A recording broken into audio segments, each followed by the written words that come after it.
Hello दोस्तों, मैं महेश कुमार। आज बात करेंगे कि हमारे देश में वैसे तो 131 बैंक हैं व्यापार के लिए, लेकिन सर्वश्रेष्ठ बैंक जो 2023 में है उनके बारे में जिक्र करेंगे आज कि सर्वश्रेष्ठ बैंक क्या है।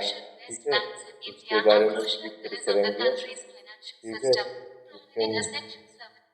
उसी के बारे में आज बात करने वाले हैं कि जो है 2023 में सर्वश्रेष्ठ बैंक कौन से और कौन कौन से हैं और हमारे लिए लाभकारी हैं, तो उसी के बारे में आज हम बात करने वाले हैं। तो चलो जानते हैं, जानने की कोशिश करते हैं भाई।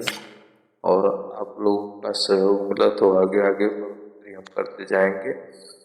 तो हम जानेंगे कि भारत में और उनका ब्याज दर, जैसे हम लोन लेते हैं और वगैरह वगैरह जो भी है, वो हम इस वीडियो के जरिए आज जानने की कोशिश करेंगे। हेलो दोस्तों, ख्वाहिश है हमारी कि हम आप लोगों के बीच इस बात को रखें जो आप लोग तथा इस बात को जानने की कोशिश रखें कि जैसे लोन, फाइनेंशियल और वगैरह वगैरह कई कारण है जो बैंक हमारे ऊपर ब्याज दर लगाता है। कौन सा 10 बैंक है जो हमारे ऊपर ब्याज दर कितने प्रतिशत और क्या क्या लगाता है, जो हम जानने की आज कोशिश करेंगे पूरी जानकारी के साथ में। तो लगे रहिए और बने रहिए हमारे साथ। मैं महेश कुमार गुप्ता। आज कोशिश करेंगे कि आप लोगों को अच्छी जानकारी दी जाए। तो भारत में सर्वश्रेष्ठ बैंक देश की वित्तीय प्रणाली के महत्वपूर्ण स्तंभ है, जो व्यक्तियों, व्यवसाय और सरकार को आवश्यक सेवाएं प्रदान करते हैं। तेजी से बढ़ती अर्थव्यवस्था और टैक्स सेवी आबादी के साथ भारत में बैंकिंग क्षेत्र में हाल ही के वर्षों में महत्वपूर्ण प्रगति हुई है। यह और आप सभी लोग जानते हैं कि हमारे देश में बस 2, 4, 5 साल और 6 साल और 8 साल काफी प्रगति हुई है, वो हम आप सब जानते। 2023 में भारत में टॉप बैंकों को खोजना और आविष्कार करना आवश्यक हो जाता है। 2023 ये बैंक न केवल फाइनेंशियल परफॉर्मेंस एक्सेल करते हैं, बल्कि कस्टमर संतुष्टि, technological innovation, cryptocurrency service offering के प्रति प्रतिबद्ध प्रदर्शित करते हैं। Financial performance, customer technology, process और सामाजिक जिम्मेदारी में 2023 एम्बुड एक्सलेसियस के लिए भारत के सर्वश्रेष्ठ बैंक इनोवेशन के प्रति उनकी निरंतर सफलता प्रतिबद्ध है। उन्हें भारत के विकसित बैंकिंग लेड कास्ट के प्रमुख ड्राइव बनाती, जिससे राष्ट्र की आर्थिक प्रगति और इसके नागरिकों की वित्तीय कल्याण का समर्थन मिलता है। भारत में सर्वश्रेष्ठ बैंक के रूप में बैंक को कैसे प्रभावित करें। अगर हमको बैंक, मान लीजिए हमको बैंक में खाता खुलवाना है या लोन लेना है या किसी प्रकार का कोई कार्य करना है, तो हम किस प्रकार अनुमान लगाना चाहिए कि फिलहाल के लिए जो बैंक है ये अच्छा रहेगा या बुरा। जैसी भी हमारी सोच पर आधारित हो, तो हम किस प्रकार पता कर सकते हैं कि हमारा जो बैंक निर्धारक है वगैरह वगैरह, उसके बारे में हम अपने दिमाग से सोच सकते हैं कि हम क्या करना चाहिए। तो उसके लिए हमको दिया गया है हमारी वेबसाइट में। नंबर 1 पे आता है फाइनेंशियल परफॉर्मेंस। भारत का सर्वश्रेष्ठ बैंक 2023 मजबूती, राजस्व वृद्धि, सत्ता, निवल आय और मजबूत मार्केट पोजीशन को निरंतर प्रदर्शित करता है। नंबर 2 पे आता है कस्टमर संतुष्टि। भारत में टॉप बैंक के 2023 पर्सनलाइज्ड और इंटीग्रेटेड बैंकिंग समाधान प्रदान करके अपने कस्टमर की विविध आवश्यकताओं को समझने और पूरा करने पर ध्यान केंद्रित करता है। Technology innovation. भारत का सर्वश्रेष्ठ बैंक 2023 डिजिटल ट्रांसफॉर्मेशन को अपनाता है और परिचालन दक्षता को बढ़ाने, आसान डिजिटल बैंकिंग अनुभव प्रदान करने और सुरक्षित और सुविधाजनक सेवाएं प्रदान करने के लिए आधुनिक प्रौद्योगिकी को अपनाता है। चौथा नंबर पे आता है व्यापक से सेवा प्रदान, यानी हमारे व्यापार से जो सेवा प्रदान होती है उसके बारे में हम जानेंगे। चौथा नंबर व्यक्तियों, व्यवसाय और सरकार की आवश्यकताओं को पूरा करने के लिए तैयार की बैंकिंग उत्पादों और सेवाओं की विस्तृत रेंज प्रदान करना महत्वपूर्ण है। पांचवा, जोखिम प्रबंधन, स्वास्थ्य लोन पोर्टफोलियो बनाए रखना और नॉन परफॉर्मिंग एसेट एनपीए को प्रभावी लाभ से प्रबंधित करना भारत के सर्वश्रेष्ठ बैंक के लिए महत्वपूर्ण कारक है। मजबूत जोखिम प्रबंधन प्रथमाएं स्थिरता और स्थिर विकास सुनिश्चित करती है। इन मापदंडों के आधार पर भारत में टॉप बैंकों का मूल्यांकन करके हम भारत में सर्वश्रेष्ठ बैंक की पहचान कर सकते हैं, जो फाइनेंशियल परफॉर्मेंस, कस्टमर संतुष्ट, technology innovation, computation, service offering और प्रभावी जोखिम प्रबंधन में उत्कृष्ट है। भारत में 10 सर्वश्रेष्ठ बैंक की सूची जो है 2023 की, वो आज हम जानने की ज़्यादा ख्वाहिश रखेंगे। वैसे तो हमारे देश में व्यापारिक बैंक 131 है, लेकिन हम जो खास है उसके बारे में जान लेते हैं। बाकी अगर 131 के बारे में जानने की ख्वाहिश रखेंगे तो बहुत समय हमारा चले जाएगा, और मैं अपने समय के हिसाब से आपके समय का मूल्यांकन करता हूँ या जानता हूँ। इस हिसाब से मैं 10 बैंकों की बात करता हूँ जो आपसे इस समय हमारे आपकी निजात में मिल जाएगा, और तो हम उसी के बारे में जिक्र करेंगे। बाकी हमारे जो व्यापारिक बैंक है वो 131 बैंक, कोई नॉर्मल बात नहीं। 131 बैंक गिनने में अगर 20 मिनट लगेगा, 30 मिनट, तो अगर उनको पहचानने की बात की जाए तो बहुत समय लग जाएगा। तो उसी के प्रकार से हम जानने की कोशिश करेंगे। अपने व्यापक ब्रांच नेटवर्क, कटिंग एवं टेक्नोलॉजी और विभिन्न प्रकार के फाइनेंशियल प्रोडक्ट और सर्विस के साथ ये बैंक व्यक्तिगत बिजनेस और सरकार की विविध आवश्यकताओं को पूरा करते हैं। भारत के 10 टॉप बैंकों के नाम दिए गए, जैसे उदाहरण के तौर पर समझने की ख्वाहिश करते हैं, कोशिश करेंगे। State bank of India SBI, HDFC bank, ICICI bank, Punjab national bank PNB, bank of Baroda BOB, axis bank, Canara bank, union bank of India. फिर उसके बाद में आ जाता है bank of India BOI, inside bank. Number 10 पे आता है। ध्यान देने की इन बैंकों की रैंकिंग और पोजीशन समय के साथ बदल सकती है, और भारत के शीर्ष 10 बैंकों पर सबसे सटीक और अपडेट जानकारी प्राप्त करने के लिए हमेशा नवीनतम फाइनेंशियल रिपोर्ट और इंडस्ट्री अपडेट देखने की सलाह दी जाती है। उसी के साथ दोस्तों बात करेंगे और आगे आपको बताने की भारत में 10 सर्वश्रेष्ठ बैंकों का ओवरव्यू क्या है 2023, यानी उसका जो जैसे मान लिया हमने लोन कराया और हमने और भी गाड़ी का लोन पैसे लिए जो लोन पे मिलता है, और कई प्रकार के समूह वाला, इन सारी बातों की जानकारी हम दे सकते हैं आपको। तो लगे रहिए, उसी के साथ में आपको बताने की ख्वाहिश करेंगे। अगर आप लोगों ने लाइक और सब्सक्राइब वगैरह जो होता है वो नहीं किया, क्योंकि हमको मिलना हुई, मैं सही शब्दों में आपको बताने की ख्वाहिश करूँगा। अगर आप इतना मेहनत कर देंगे हमारे लिए तो बहुत मेहरबानी, हम समझेंगे। बाकी बताने की ख्वाहिश हमारी है कि जो सच्चाई है उसको दबाया जाके आप लोगों तक पहुंचाने की कोशिश करेंगे। लाइन बोल लंबी जो आपको बताने की हम चॉइस रखते हैं मेरे भाई, और इसको जानना भी आप लोगों के लिए बहुत जरूरी। बोर हो रहे हो वो अलग बात है, लेकिन जानना भी अलग है। मैं समय जरूर लूंगा, लेकिन ये जो जानकारी हमारे और आपके बीच में होनी बहुत महत्वपूर्ण मेरे समझ में ही आ रहा है। तो इसमें लिखा हुआ भारतीय बैंकिंग सेक्टर में भयंकर प्रतिशोध और निरंतर इनोवेशन की गतिशील टेक्स्ट है। इस गतिशील वातावरण में 2023 के लिए भारत के शीर्ष 10 बैंक फाइनेंसर के रूप में उभरे जो असाधारण प्रदर्शन, कस्टमर केंद्रित दृष्टिकोण और प्रौद्योगिकी उद्धृत प्रदर्शित करते हैं। ये बैंक आर्थिक विकास को बढ़ावा देने वाले व्यक्तियों, व्यवसाय और सरकार को आवश्यक वित्तीय सेवा प्रदान करने में महत्वपूर्ण भूमिका निभाते हैं। कस्टमर की संतुष्टि, मजबूत फाइनेंशियल परफॉर्मेंस और ऑफरिंग की विस्तृत रेंज पर ध्यान केंद्रित करके इन बैंकों ने भारत के बैंकिंग सेक्टर के विश्वसनीय स्तंभ के रूप में अपना स्थान अर्जित किया है।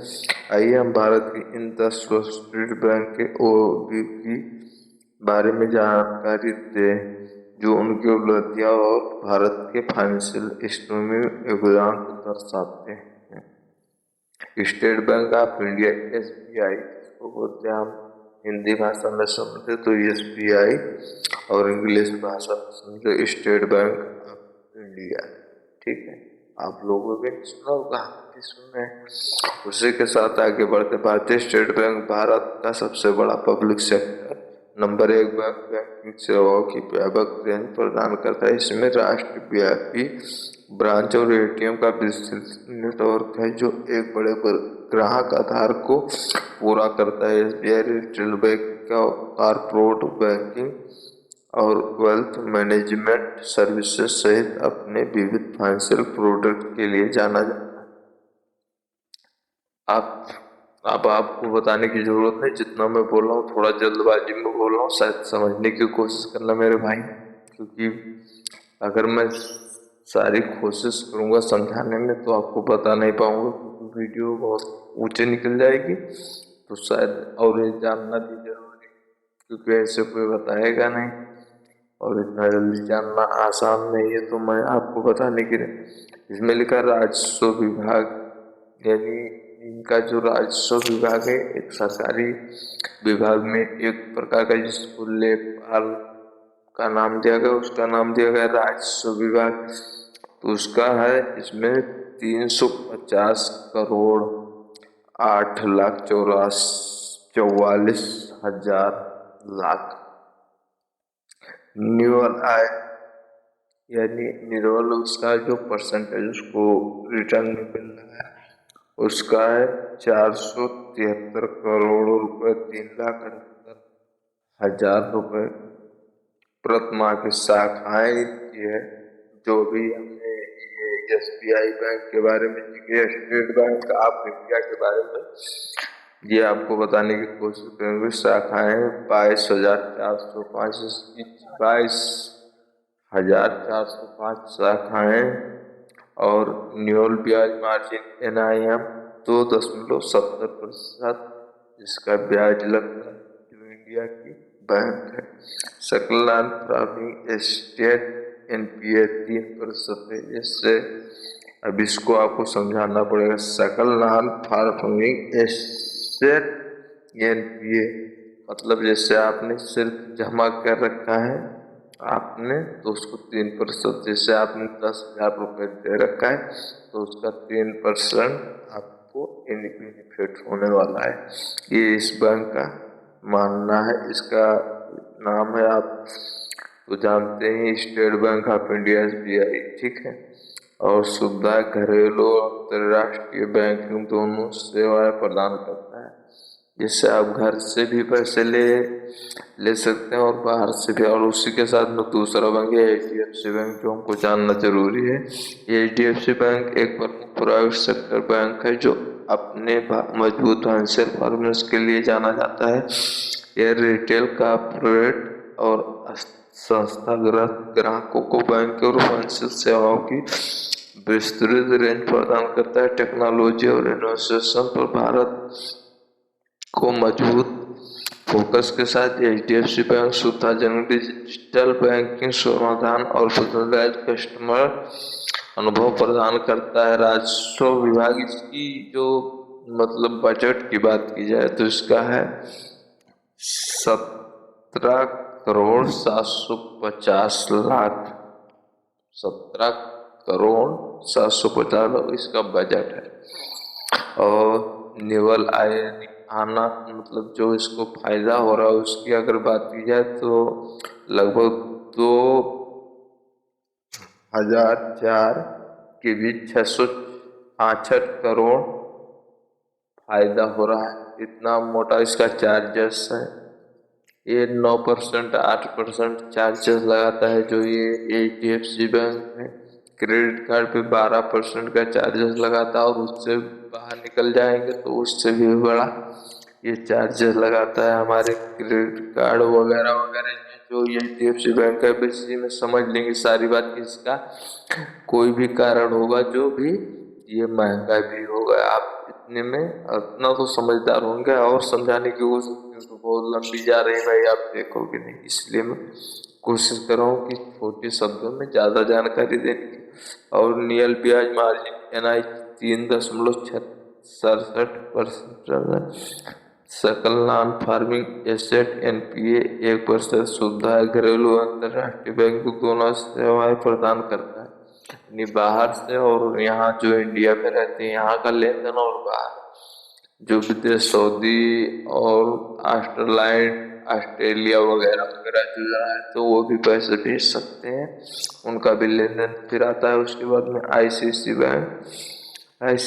बैंक भारत के सबसे बड़े प्राइवेट सेक्टर नंबर 1 बैंक में से एक है जो वित्तीय उत्पादों और सेवाओं की विस्तृत रेंज प्रदान करता है। इसकी भारत और विदेशों में व्यापक स्थिति है जो लाखों ग्राहकों की सेवा प्रदान करती है। ICICI बैंक अपने ग्राहक केंद्रित दृष्टिकोण, प्रतिशत ब्याज दरों पर और तकनीकी रूप से उत्कृष्ट बैंकिंग समाधानों के लिए जाना जाता है। इसी के साथ आगे बढ़ते राजस्व इसका है 12,10,66,000, नियल आय 186,178,000। इसका आय जो है वो हम आपको बता रहे हैं पर महीने फायदा। और इसकी नियल ब्याज मार्जिन है 3.60%। और सकल नॉन फार्मिंग NPA 3%, सुविधाएं घरेलू अंतरराष्ट्रीय बैंकिंग दोनों सेवा प्रदान करता है। भी लेन देन और मतलब बाहर विदेश से लेन देन और जो हमारे इंडिया से है वो भी लेन देन, ये सब सारी सेवाएं प्रदान करता है। फिर बाद में आते हैं Punjab national bank PNB। Punjab national bank Bharat का एक प्रमुख सार्वजनिक क्षेत्र का टॉप बैंक है जो बैंकिंग सेवाओं की विस्तृत श्रेणी प्रदान करता है। यह रिटेल बैंक, कॉर्पोरेट बैंक और स्टैंडिंग बैंक की सेवाएं प्रदान करता है। PNB की वित्तीय समावेशन को बढ़ावा देने के लिए प्रतिबद्ध है और देश की ग्रामीण और अर्धशहरी क्षेत्रों में मजबूत उत्पत्ति है यानी उपस्थिति है। हम ये अपने हिसाब से बता रहे हैं, यानी ये अपने हिसाब में विकास करने में पंजाब का जो है उससे पंजाब हम गए हुए टहले हुए तो हमारे नजर में काफी विकसित राज्य है। तो उसी हिसाब से आपको बताने की कोशिश करेंगे कि पंजाब अपने आप में सुखी राज्य है। तो उसकी जो हमारे राजस्व विभाग यानी उसकी जो क्षमता है वो है 86,845 लाख इसकी जो बजट है। और उसके निकला है 28,132,000 रुपये, ठीक है, पर महीने की बचत। और शाखाएं इसकी 10,76,000, 10,76,000 इसकी शाखाएं। बाकी अब है तो है, चल रहा है कि नहीं चल रहा वो अलग बात है, लेकिन जो है वो साथ में मस्ती भी करनी जरूरी है मेरा भाई। और फिर आता है बैंक ऑफ बड़ौदा। कुछ कम शब्दों में सुना है, बैंक ऑफ बड़ौदा एक प्रमुख सार्वजनिक क्षेत्र का बैंक है जो अपने व्यापक शाखा नेटवर्क और निश्चित उपस्थिति के लिए जाना जाता है। ये रिटेल बैंक, कारपोरेट बैंकिंग और ट्रेजरी ऑपरेशन सहित विविध प्रकार के फाइनेंशियल प्रोडक्ट और सर्विस प्रदान करता है। बीपीओ को अपने कस्टमर दृष्टिकोण और डिजिटल बदलाव के लिए मान्यता दी जाती है। राजस्व विभाग जो है ये, इसकी बात बैंक ऑफ बड़ौदा की बात की जाए तो ये 94,138 करोड़ रुपए की इसकी बजट है और इसकी आय है 32,528,000 रुपए की। ठीक है, आज के 2023 की बात की जा रही है और इसकी लागत, इसकी जो ब्याज दर है वो 2.89% है और सकल नॉन फार्मिंग एसिड एनपीए है 3.79%। ठीक है, सुविधाएं और घरेलू अंतर्राष्ट्रीय बैंकों द्वारा दोनों प्रदान करता है ये रेट। ठीक है मेरे भाई। और फिर एक्सिस बैंक। एक्सिस बैंक एक प्राइवेट सेक्टर है, प्राइवेट सरकारी में। ठीक है, उसी के साथ में बहुत लंबी कहानी है मेरे भाई। अपने कॉमर्शियल बैंक और फाइनेंशियल सर्विस प्रोवाइड के लिए जाना जाता है। ये रिटेल, कॉर्पोरेट और संस्कृत ग्राहकों की सुविधा से। चलो हम आपको शॉर्टकट में बता देते हैं, वैसे वीडियो बहुत लंबी चली जाएगी। वैसे अब आपको बताते हैं एक्सिस बैंक की राजस्व विभाग 87,448,48,000 रुपए और इसकी जो नियाल है मतलब बचत है 10,154 करोड़ रुपए, 154,000 रुपए मतलब पर महीने के बचत आते हैं। ठीक है, और उसी के साथ में फिर आगे बढ़ा केनरा बैंक। इसके बारे में ज्यादा बात करेंगे तो वीडियो बहुत लंबी चली जाएगी, जो आप देखेंगे नहीं और हम फिर बकवास में जोड़ जाएंगे, इसलिए आपको जरूरी से जरूरी बातें बताने के। राजस्व विभाग केनरा बैंक की है 85,854,00,000 रुपए का बजट है और इसका नियाल जो मतलब आता है पर महीने 111,209,000 रुपए पर मंथ मिलता है रिटर्न में।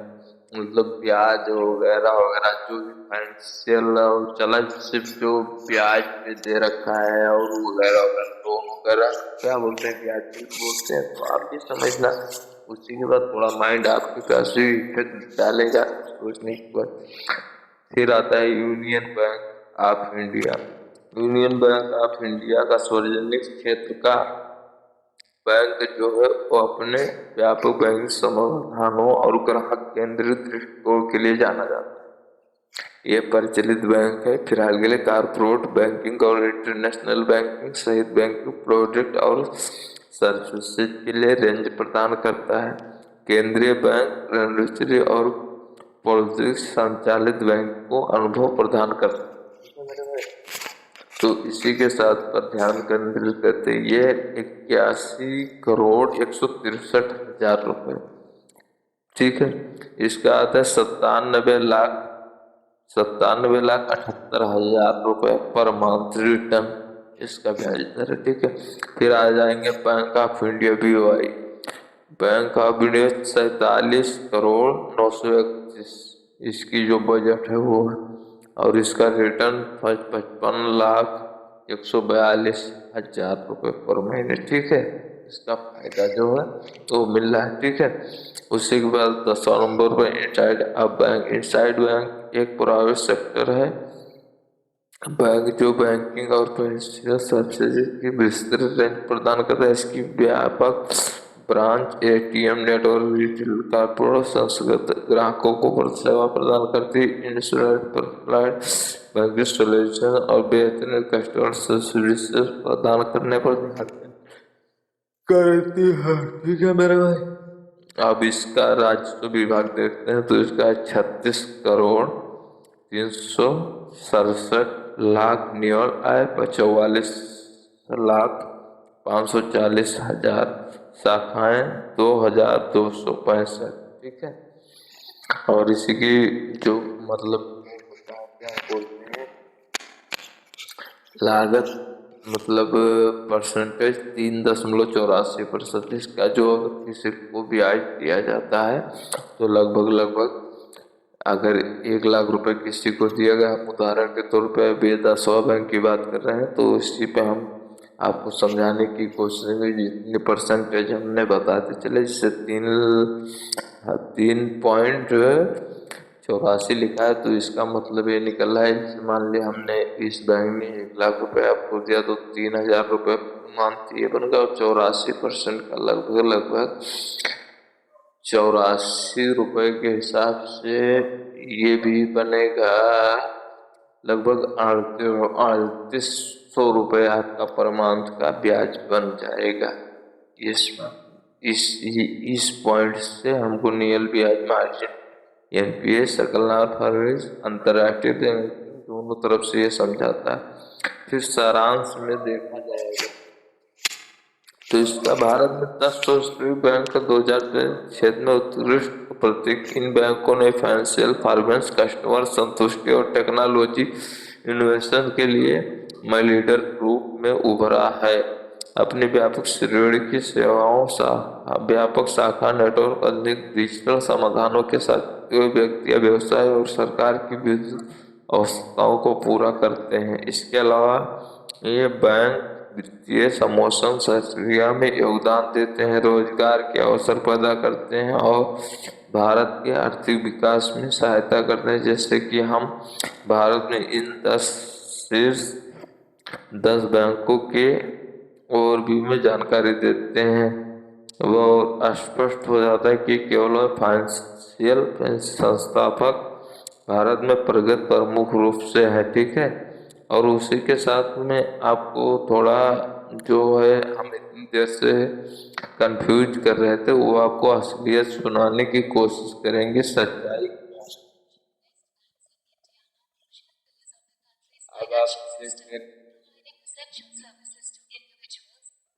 अब